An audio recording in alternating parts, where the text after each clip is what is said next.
Here we are, clan the isms, cataclysm, great. Our people out here struggling, trying to make it in this state. Everybody out here doing it, but we the ones too late. Now family, we the ones who gotta delegate. Get that money in the power, never be fake. Stick to cosign for 3. What did he say? Create jobs, support our own. Educate the same and buy back your home. Got 3 degrees, triple 10. 3 PhDs, now we on the CNN. DBTV, let's talk about negligence. Ignorance is bliss, but we can turn it to intelligence. Believe none of what you hear, half of what you see. Let's break it down here on Dr Boyce TV. Here we are. Hey, what's going on, guys? My name is Dr. Boyce Watkins from Your Black World on the Black Business School. I want to welcome you guys to the Black Financial Channel. That's theblackfinancialchannel.com.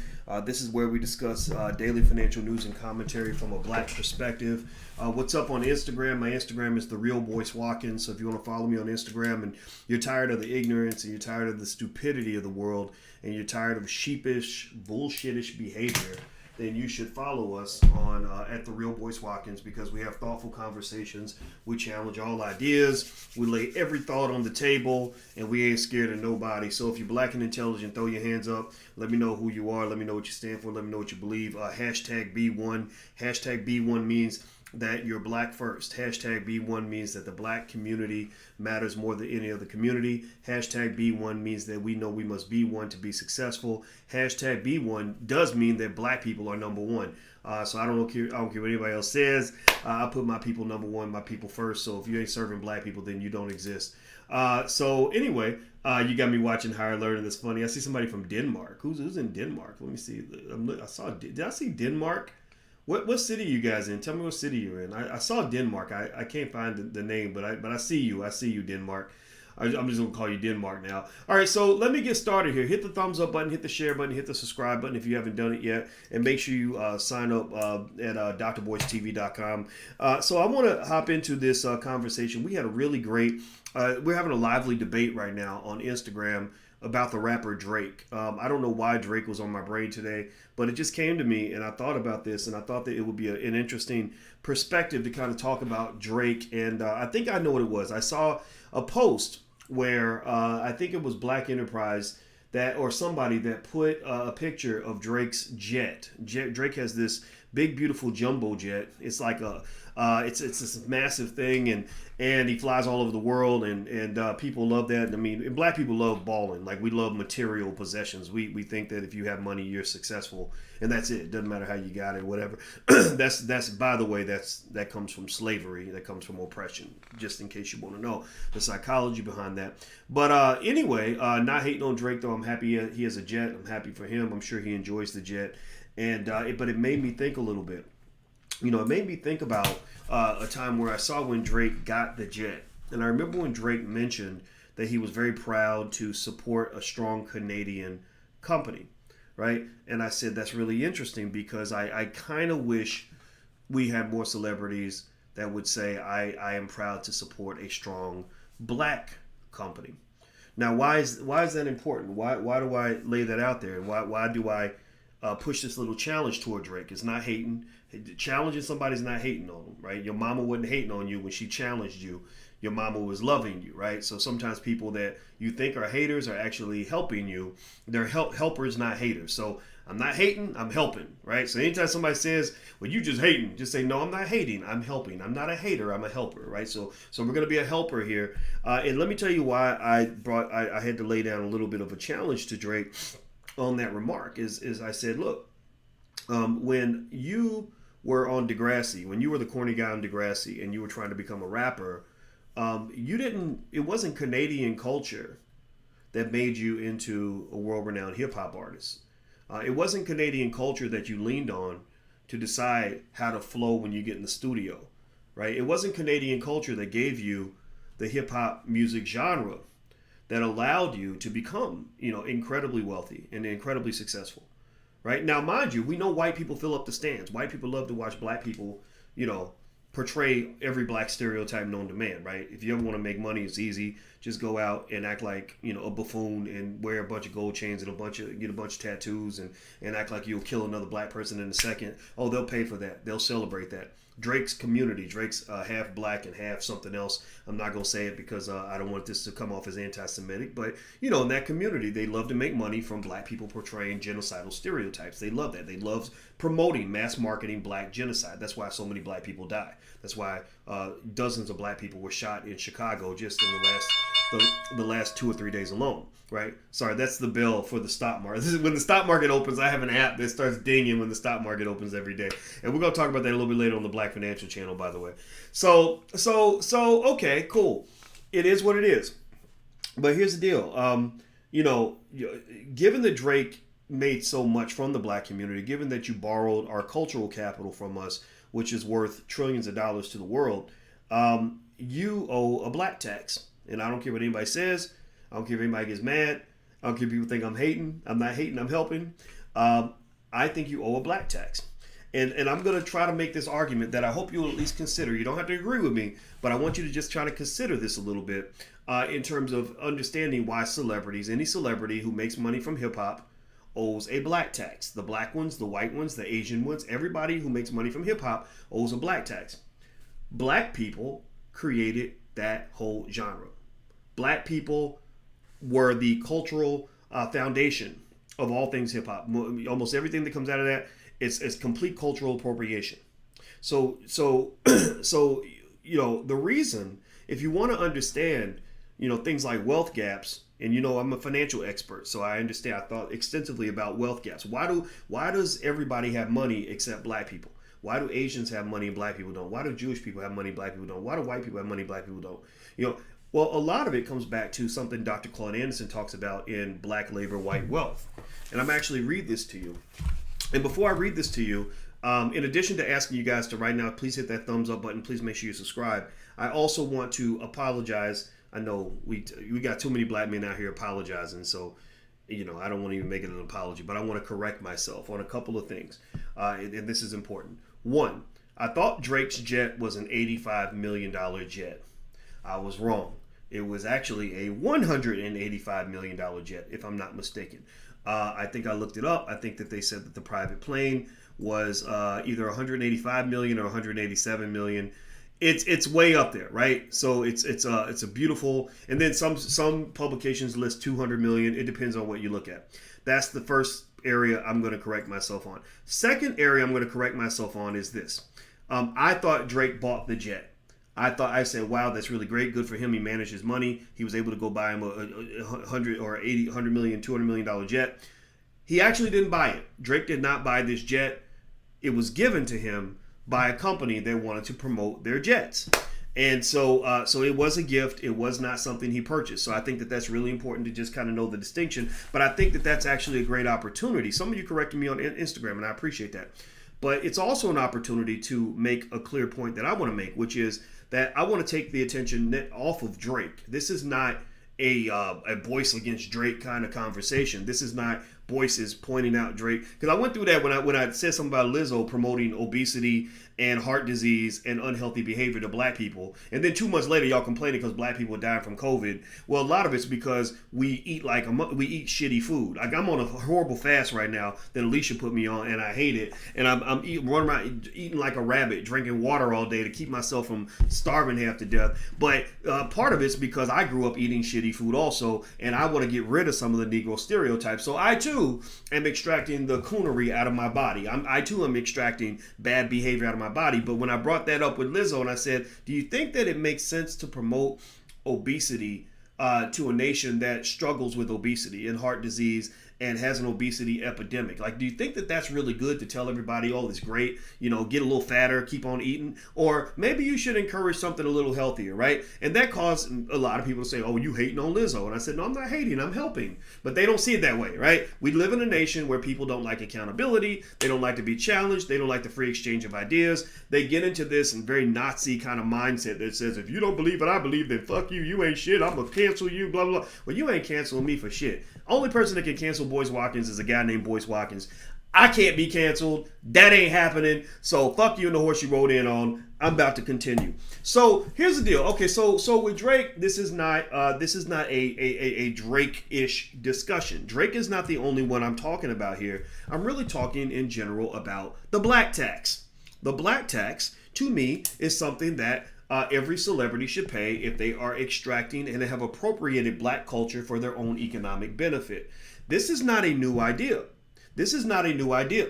The mafia does this. If you go and you do a deal in a neighborhood that the mafia feels like they control, then they're going to show up, knock at your door, knock. We would like to offer you protection for a fee. And basically you're being protected from us. So we will protect you from the wrath that we will drop on your ass if you don't understand that in this neighborhood, in this community, we're running things and you better write that check. Now that's a little bit problematic, right? That's not a nice thing to do, but other communities do it. The Jewish community does it. If the Jewish community elevates you to economic prowess and success, you better be giving back. You better be helping the community to become stronger. You better be putting some of those resources back in the community, or you will not be invited back to synagogue. If you go to China, China has a China first policy. If you want to know how China went from being the most economically devastated country on earth, or one of the worst, to becoming the greatest economic power that we've ever seen, it was partly because they basically came up with something that is equivalent to what we have with the hashtag B1 philosophy. Their philosophy was China first. It doesn't matter what you're doing over there. If it ain't coming back to China, then it doesn't exist. If you're out here making money, if you ain't bringing some of that back to China, then we don't respect you. You can go off and accomplish amazing things in somebody else's neighborhood, but if you ain't bringing it back to China, then fuck you.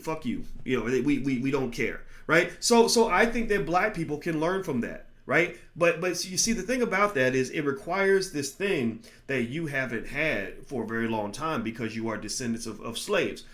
It's called self-esteem.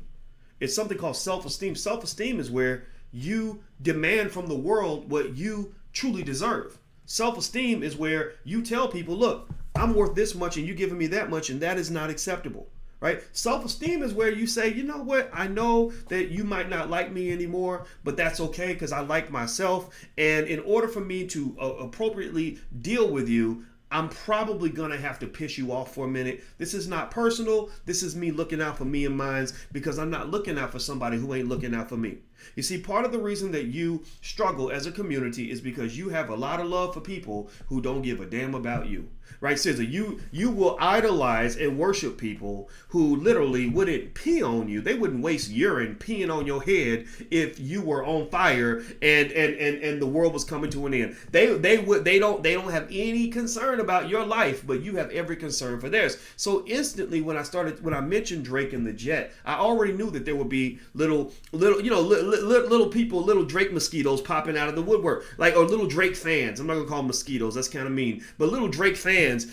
Like why are you hating? Why you got your hand in man's pockets? Why are you talking about Drake? Why are you messing with Drake? And I know what it is. I get it. You like Drake because he makes great music, and I don't disagree with you. He makes great music, but he ain't doing nothing for my family or yours. No disrespect to him. I'm not hating on him. I might just ask you, okay, so when you when somebody gets shot, when a black person gets shot by the cops, or black people are really going through it, or we're debating reparations, is Drake one of the people in the forefront fighting on that issue? I don't know. Maybe he is. Maybe correct me if I'm wrong. Please correct me if I'm wrong. Just bring receipts. Bring some receipts. Show me. Like when your boy George Floyd got shot. What did Drake say? I'd be curious. I don't know. I haven't done the full research. Let me see. I'm gonna Google search Drake and George Floyd. So Drake, George Floyd comments. Let's see what comes up on Google. Drake calls out the lawyer of the fired George Floyd cop. Okay, that's good. So he spoke on the lawyer that defended the cop that defended George Floyd. Okay, so that's good. That's a good start. I think that's nice, right? But I think at the end of the day, I'd be curious. I'd like for you to make your own assessment as to whether or not you feel celebrities really have your back on the issues like reparations. You need celebrities. Celebrities can benefit a cause. I'll give you an example. I worked with Russell Simmons in 2013 to change mass incarceration law in the United States. We did something where we basically were trying to end the war on drugs, and we went to the Obama administration and we said, okay, so we were like, okay, so we'd like to change the fact that you and Bill Clinton and Joe Biden decided to incarcerate more black men than anybody in the history of the United States. And we need your help to do this. And you're considered the first black president.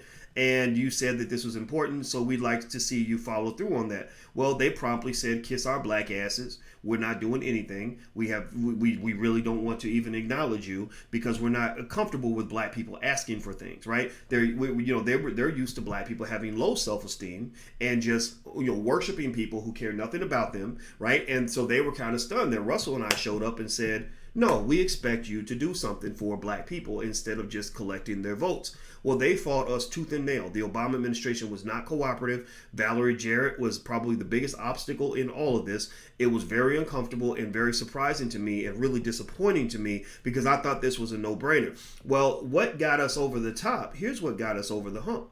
It was when Russell went out and got 100 different celebrities to sign the letter that I wrote to President Obama. I wrote a letter to President Obama. We sent it in. They ignored it pretty much. And Russell went and got a bunch of celebrities, everybody from Chris Rock to Will and Jada to the Kardashians to Lil Wayne to a lot of people signed this letter. And I think they probably did it because they're cool with Russell. They certainly ain't cool. They don't know me.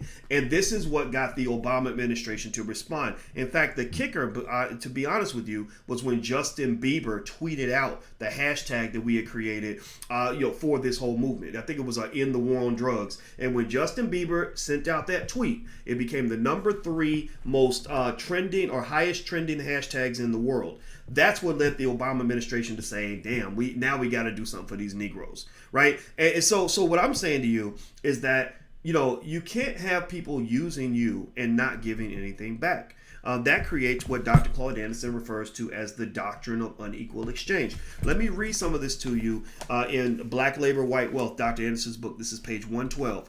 This is how Africa became so poor when Africa used to be extremely rich. In fact, Africa is still probably the richest continent on earth in terms of resources, but Africa has been drained for many hundreds of years. And let me explain where this started in the 15th century. While Africa's human capital was being displaced through slavery, so too were its natural and mineral wealth.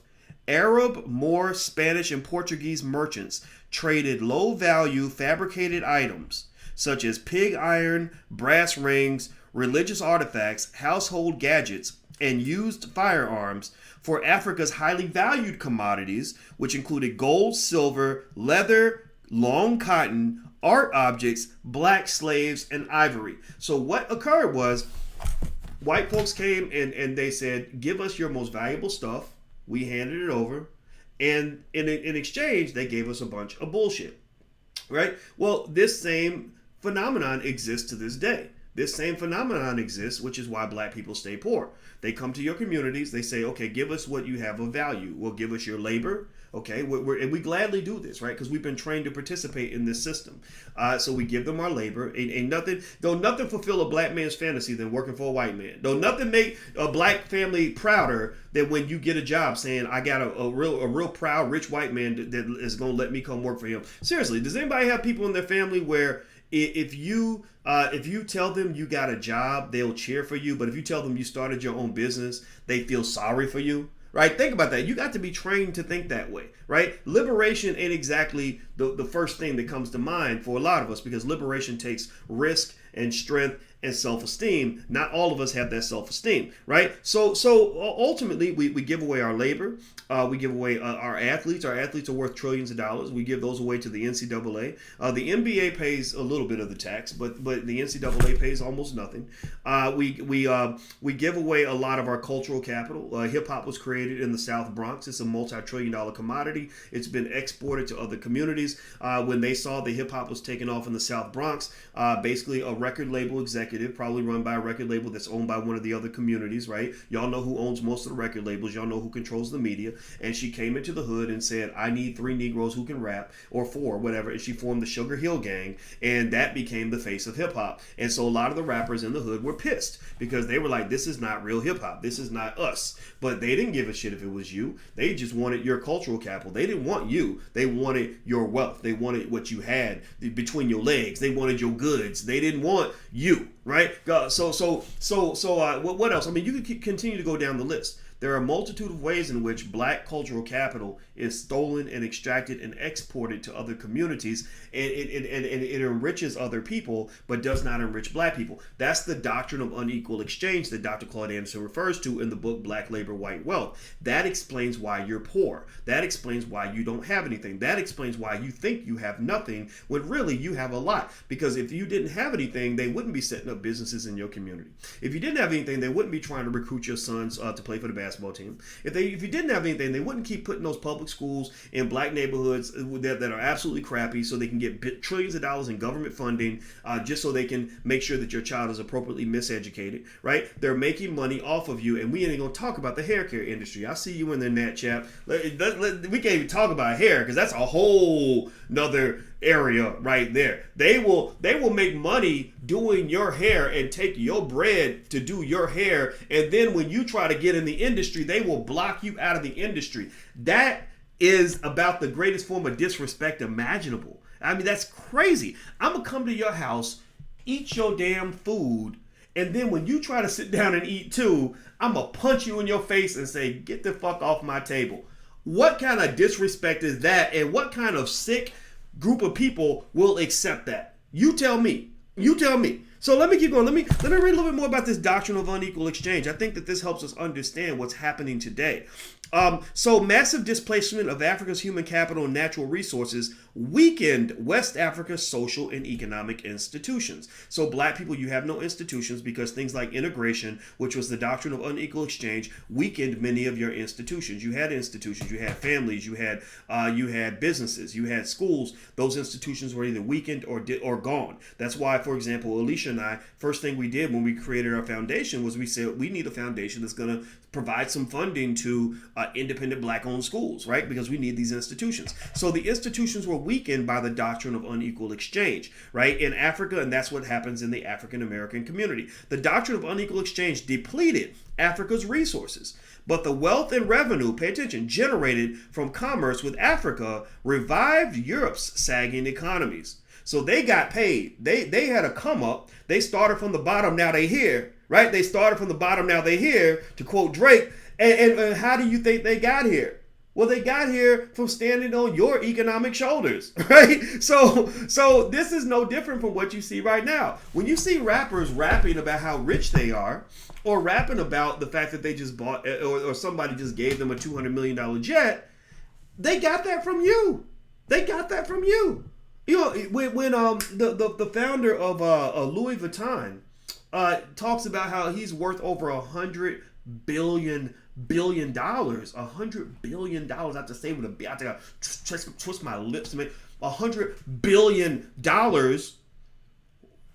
Where do you think he gets all the props that he receives in terms of why people want to wear Louis Vuitton? I think he sells Louis Vuitton and one of those liquors that black people love to drink. I don't know if it's Henny or what. You know, we think liquor's cool and we think that fashion is cool. And ain't nobody cooler than black people. That's what I talk about, cultural capital. Ain't nobody cooler than black people.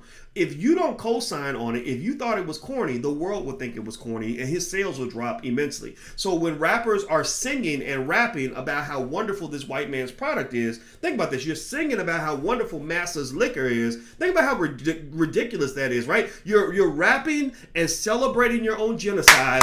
You know, like you're really celebrating and dancing to that. And you're rapping and celebrating about how good Massa's liquor is.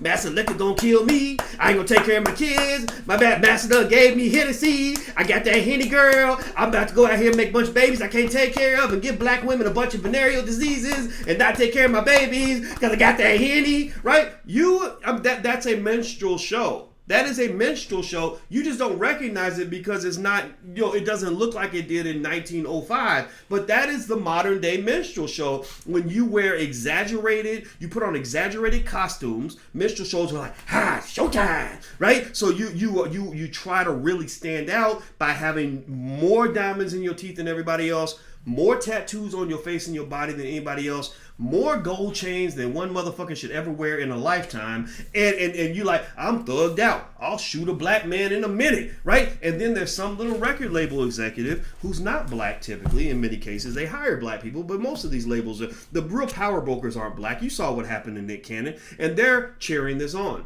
They're saying, go boy, I likes that boy, I likes that boy, right? And that's the game that you're still playing, and that's the doctrine of unequal exchange. They're extracting wealth from the black community, and they don't feel obligated to give anything back. And so when somebody like me comes along and says, hey, this ain't right, this is economic rape, like this is we need to call the Me Too movement, because somebody's getting assaulted and ooh, wow, he put that whole thing in his butt, like that's just not right. That ain't right. When somebody like me comes along, I already know what the reaction is going to be. You're going to have some people that say, you know, I never thought of it that way. Yeah, he's actually right. And then you're going to have some people that will say, you just hating. You just a hater. Get your hands. Why we always got to put our hands in somebody else's pocket, right? Like these are some of the bad habits that you have that support your oppression. These are some of the bad habits you have that keep you economically oppressed. These are the habits you have that keep you behind. Two habits that you have that destroy your community are, one, you feel like you have that we have no right, because your self-esteem is low. You feel like you have no right to critique anything your favorite celebrity does. You have no right to challenge them. Because they gave you good music. You have no right to question anything that they do. And then number two, you have this crazy thing that happens in the hood called no snitching. Like, we ain't never gonna snitch on nobody. Well, guess what? I'm sorry. If I saw a black man go shoot a little 3-year-old girl in the head, I'm going to be a snitching motherfucker that day. I'm going to snitch to everybody. I'm going to go on YouTube and say, guess what I just saw today? Here's where he's at. Let's go get this son of a bitch because he's worse than the Klan. Like that's what so I'm sorry. I think that those two habits you have, where you're like, you think everything is snitching, like even when it benefits your community, that's bad. And then this whole like, we're not gonna do celebrity snitching. We're not gonna talk about his money. He got a right to do whatever he gonna do with his money. Well, you know what? How about this? Let me make a deal with you. If you want me to keep my hands out of a celebrity's pockets, then tell the celebrities to keep their hands out of mine. You want us to keep our hands out of your pocket, Drake or whoever, then keep your hands out of our pockets. That means no more use of our cultural capital, no more use of our cosign to go out and make money. Anything you do, go do some corny ass Miley Cyrus shit. Go out here and imitate the country music singers or something. But we don't want you coming back in our community taking nothing unless you give something back. That is the same actual demand I actually have on my children. I tell them, I say, look, if you want something from the family, we're a family, we're a unit. We need each other to survive. We all got to help each other. So if you are a person who is constantly taking from the family and ain't giving nothing back, then you can't be a member of the family, because it has to be a reciprocal process. You must give to that which you take. Right? I do that with the children. I say, look, you take from your mama. You drive her crazy. You yell her name at every word. She can't get a nap. You constantly bother her. Well, guess what? It's Mother's Day. God damn it. We putting her at the top of the priority list. No,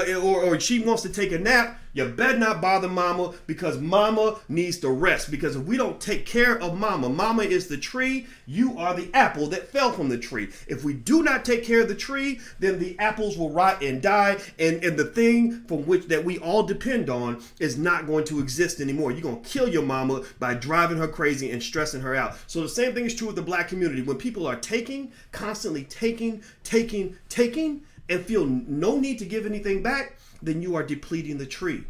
You are depleting the community. You are draining the community. And that's why the community is dying. That's why so many of our communities are dead. Think about how many rappers you see who will brag to you about their private jet and their helicopter and their Bentley and their European shoes and their Louis Vuitton bags or whatever. But they come from neighborhoods that are economically, socially, and spiritually dead. How is it that you supposed to be a king and you coming from a hood and you rapping about a hood where people can't even eat? you should be ashamed as a king. If you're supposed to be a king, if you like, these are my people, these is my peoples, man, and you doing videos in the hood, I seen Drake do it because Drake needs that street cred, right? He knows he's the corny guy from Degrassi who's from Canada, right? So he needs the street cred, so he'll pop up in the hood with his, looking fly and be doing videos in the hood, and then he'll get on his chopper and go home, right? So people use the hood, but I don't really think that there's as much of an interest in investing in the hood or investing in black people, period. And and I know this for a fact. I had a conversation with somebody who runs a very popular brand in the black community, and one thing I remember hearing them talk about is how they pay very close attention to the cultural habits and the fashion choices of 17-year-old black males, because they said, and I'm not making this up, this is I put this on everything. He said, because we know that whatever the 17-year-old black male is wearing, the whole world will wear the same thing. The translation for you is that they are extracting your cultural capital by studying you like rats in a lab, so they can figure out how to monetize that and make trillions of dollars, right? So that's what it is. So with Drake, I'm just gonna say this. This I want to make it very clear. This is not a anti-Drake conversation.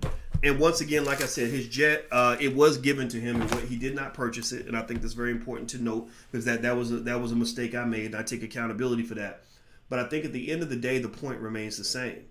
The bigger point here, the clearer point, is that if you want to achieve some sort of economic parity or some sort of economic progress or some sort of economic elevation, you must absolutely ensure that you're not always getting the raw side of the deal. That's my point. So when you see a rapper put on Instagram how he just bought a car from a white guy for $5 million, I think it's okay to ask in the comments, well, are you going to go and buy $5 million worth of merchandise from a black-owned business? Or when you see somebody talk about how they went to go see Jake the jeweler, some guy who laughs at black people, I'm sure, when he goes home every night. When they go buy a $400,000 chain from Jake the jeweler, I think it's okay to say, okay, are you going to also invest the same amount in some black-owned company that will elevate and create jobs for the black community? I think that celebrities should be challenged, and if they don't meet the standard, then I think it's okay to say, I think I'm going to go support somebody else. Why? Well, because ultimately it comes back to you. It comes back to self-love. It comes back to saying, I do this all the time in my life. I'm gonna tell you how I do my money. Here's what I do with my money. I have layers and tiers on where I invest my money. First, and it's very selfish. It's very selfish because I know I was born a slave like a lot of y'all, but I've been trying to come out of slavery. I told you I'm on a fast right now. That's why I'm drinking this water. Has like a weird formula in it. Alicia said it's gonna help clean me out. I lost about 4 pounds this week, and I'm going crazy because I want my Twizzlers, but I'm on this fast because I'm trying to extract myself from coonery. I'm trying to get the buffoonery and the Negroisms out of my body, and one of the ways that I am cleansing myself is cleansing myself through forms of what I might call economic self-esteem. And so the way I do my money is very selfish. I pretty much am more likely to allocate my capital to things that are going to come back and benefit me and my family. I don't just want to give all my money away to people who don't care about me. If you disrespect me in minds, if you disrespect my family, you're getting nothing from me. You won't get a nickel from me ever. Fuck you and the horse you rode in on. I hope your whole family dies a horrible death if you don't love me and my people. I'm sorry. I'm an asshole like that. Okay. And so when I'm looking to invest, I'm thinking about the fact that I believe that in order to become wealthy as a family, because my family, I'm going to build this family empire. Money should be a boomerang, not a frisbee. It should be a boomerang, not a frisbee. A frisbee is where you throw it out and it just goes away and it never comes back. A boomerang means I'm going to throw it real hard, it's going to go, and it's going to come back, right? And maybe it's going to come back bigger than it was before, right? So the people that I tend to invest my money with are not people that I usually don't invest with people I don't know. I certainly don't invest in my enemies. I also invest first with people that are in my inner circle. So when I got some extra money and I'm looking to get something done, I'll look next to me to the person who's had my back. Somebody that I know is going to come back and be supportive or help provide protection or support or security, right? So I'm going to invest in them first. Right? The longer you've been loyal to me, the more I'm going to invest in you. Then if I can't find anybody in that circle or there's money left, then I'll go a little bit outside that circle to the next layer. Maybe these are people that are friends of people that I trust, right? And then maybe we go to the next layer, but you got to go about 2 or 3 layers outside in order to get to people that are just complete strangers or people that I don't think really have the best interests of the Black community at heart. They're last on the priority list. And I don't know how that sounds to people. I don't even care. I will just tell you that that's how wealthy communities operate. You take care of yours first.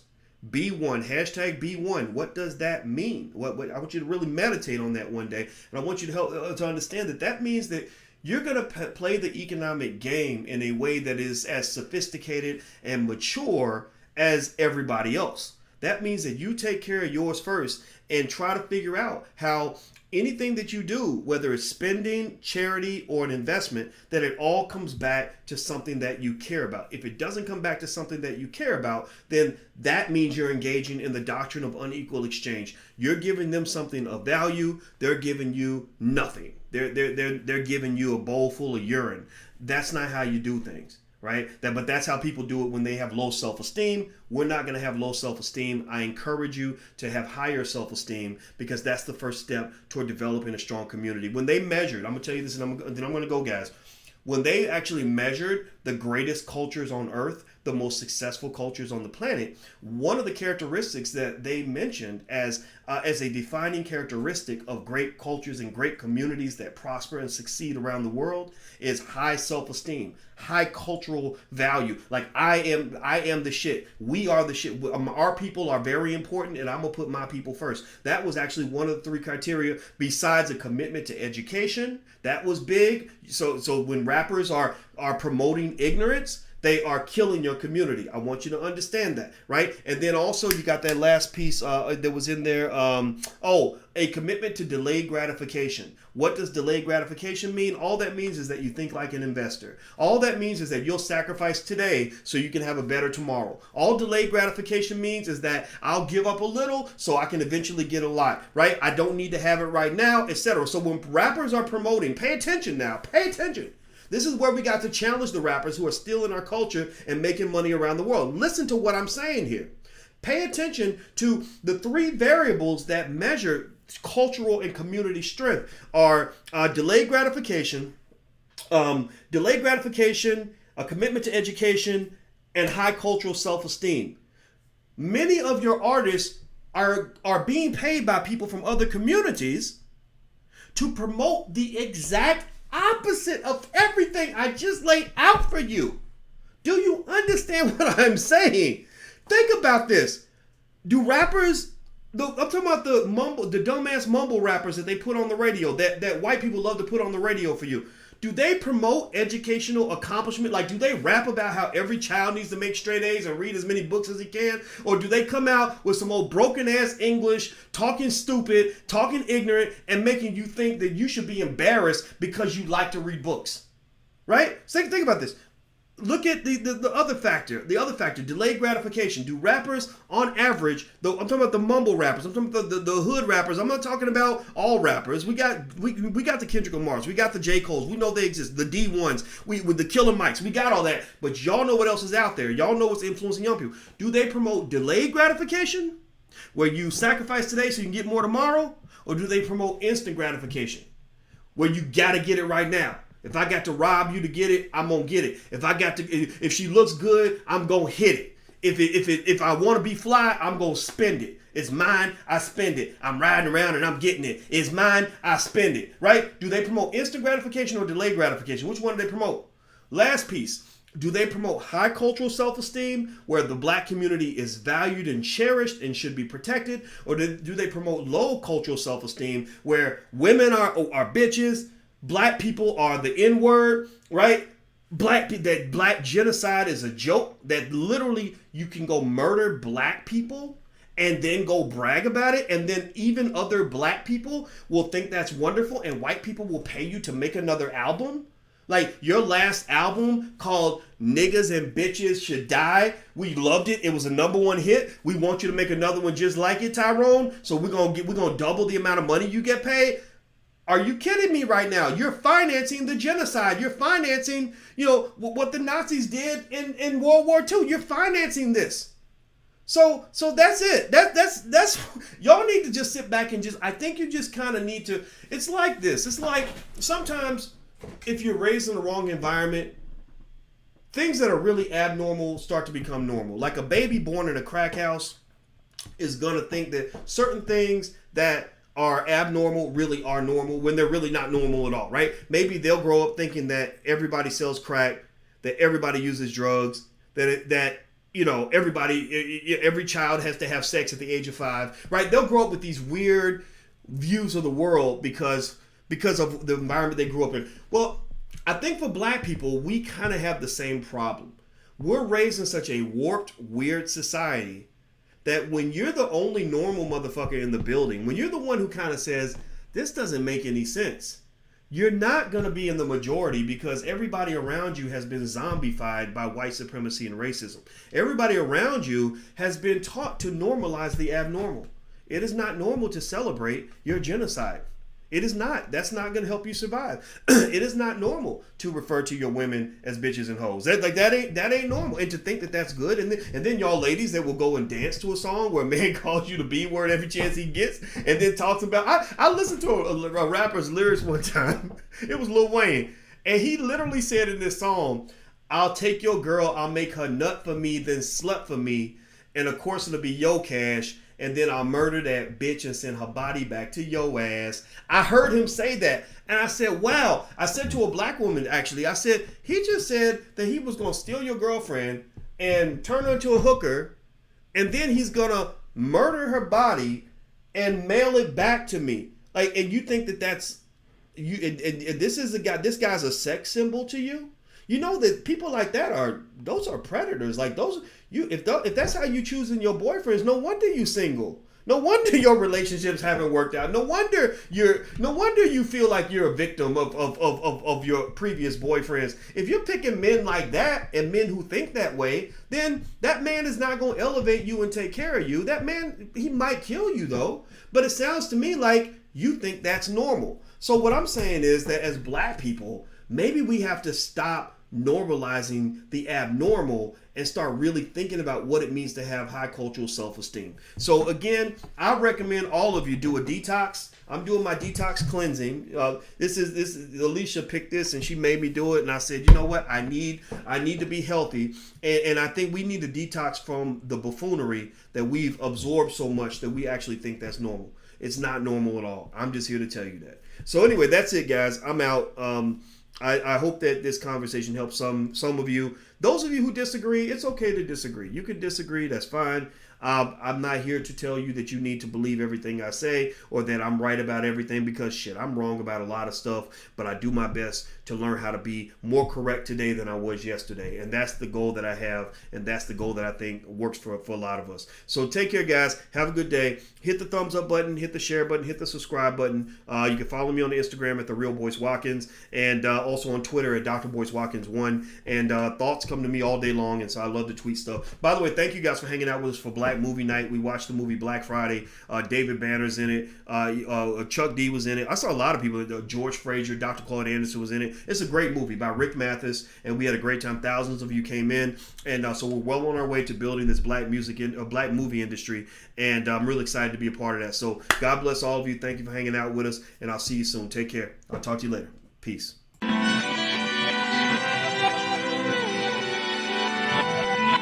Here we are, clan the isms, cataclysm great.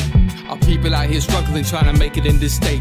Everybody out here doing it, but we the ones who late. Now family, we the ones who gotta delegate. Get that money in the power, never be fake. Stick to cosign for 3. What did he say? Create jobs, support our own. Educate the same and buy back your home. Got 3 degrees, triple 10. 3 PhDs, now we on the CNN. DBTV, let's talk about negligence. Ignorance is bliss, but we can turn it to intelligence. Believe none of what you hear, half of what you see. Let's break it down here on Dr. Boyce TV. Here we are.